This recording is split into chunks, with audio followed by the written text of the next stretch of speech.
Best हा जो विषय आहे मुंबईचा विषय आहे आणि ती जी संस्था आहे ती अतिशय महत्त्वाची संस्था आहे। तिथली आजची परिस्थिती आणि ज्या पद्धतीने काही प्रमाणात भ्रष्टाचार असेल आणि सरकारकडनं त्या विभागाकडे नाही तर बेस्टकडे ज्या पद्धतीने दुर्लक्ष केलं जातं ते दुर्लक्षाकडे बघून आणि उद्या जाऊन ती संस्था अडचणीत येऊ नये या दृष्टिकोनातून जर दोन्ही ठाकरे परिवार एकत्रित येत असेल तर त्याचं स्वागत आपण सर्वांनी केलं पाहिजे।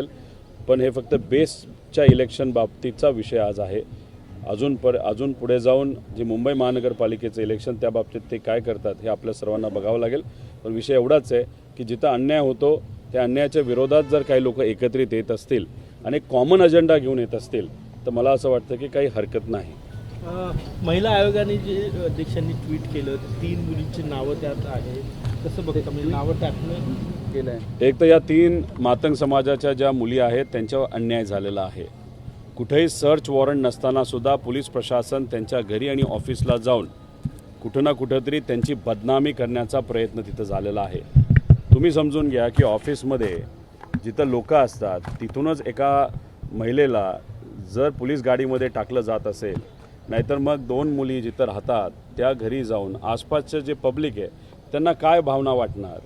आणि मग वॉरंट नसताना तुम्ही त्यांच्या घरी जाऊन तिथं त्यांना ताब्यात घेता, त्यांचं इंटोग्रेशन तिथं पोलीस स्टेशनला करता आणि नंतर फार वेगळ्या पद्धतीचा वाद निर्माण झालेला आपण सर्वांनी बघितलं आहे। याच्यातच पोलिसांनी असं सांगितलं होतं आणि कलम त्या पद्धतीचे आहेत की या मुलींचं नाव हे कुणी प्रसिद्ध करायचं नाही। पोलिसांनी नाही केलं, आम्ही कुणीही तिथं केलं नाही।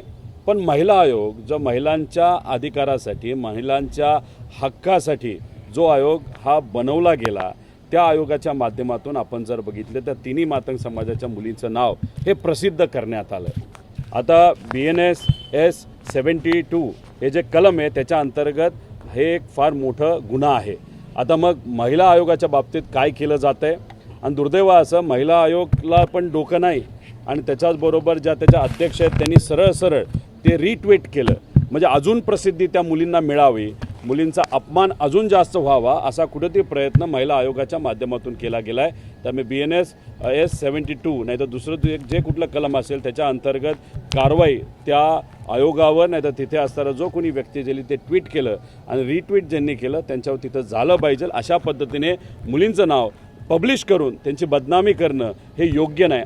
आयोगालाही ते योग्य दिसत नाही आणि महाराष्ट्राच्या संस्कृतीमध्ये सुद्धा ते दिसत नाही। आज मंडल यात्रा निघत आहे। खरं तर ज्यावेळेस मंडल आयोग लागू झाला होता तेव्हा तत्कालीन मुख्यमंत्री पवार साहेब होते आणि त्यानंतर आता मंडल यात्रेच्या निमित्ताने परत एकदा OBCवर फोकस करण्याचा प्रयत्न आणि भाजपाकडून अन्याय होण्याचा जो अन्याय होता OBCवर तो साधण्याचा एक प्रयत्न राष्ट्रवादी काँग्रेस शरद पवार पक्षाकडे नाही। आज महाराष्ट्रामध्ये काय होतं आहे तर समाजामध्ये मार निर्माण केला जातो, हिंदू मुस्लिम वाद केला जातो, OBC मराठा वाद केला जातो।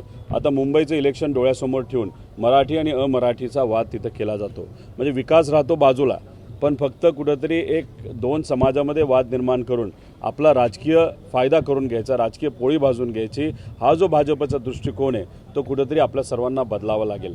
मंडल आयोग जेव्हा लागू केलं होतं महाराष्ट्र हा पहिलं राज्य होतं आदरणीय पवार साहेबांच्या मार्गदर्शनाखाली हे आयोग तिथं लागू त्यांचे जे काही टर्म्स अँड कंडिशन्स ते लागू करण्यासाठी जे काही आरक्षण असेल राजकीय आरक्षण आणि इतरही गोष्टी आणि तसं बघितलं तर नंतरच्या त्या काळामध्ये भाजपने त्याचा विरोध केला होता, कमंडल यात्रा काढली होती आणि ते सगळं त्या ठिकाणी आपण सर्वांनी बघितलं।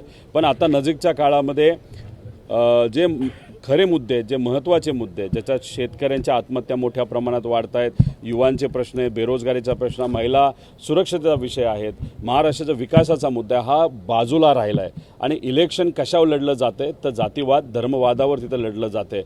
त्यामुळे गरीब हा गरीब होत चालला आहे, श्रीमंत हा श्रीमंत होत चालला आहे आणि याच्यातच राजकारण कशाच्या अनुषंगाने झालं पाहिजे तर समता एकता बंधुभाव म्हणजे ज्याच्या शिवशाहू फुले आंबेडकरांचा विचार आपण जो म्हणतो त्या विचारानेच खऱ्या अर्थाने लढा हा लढला गेला पाहिजे अशी आमच्या सगळ्यांची भावना आहे। आणि आज मंडल यात्रा आमचे जे OBC विभाग आहे आपल्या पक्षाचा त्यांच्या माध्यमातून ही मंडल यात्रा तिथं काढली जाते आणि पवार साहेब त्या यात्रेला नाही आम्ही सर्वजण त्या यात्रेला तिथं उपस्थित राहणार आहोत। ABP माझा, उघडा डोळे बघा नीट।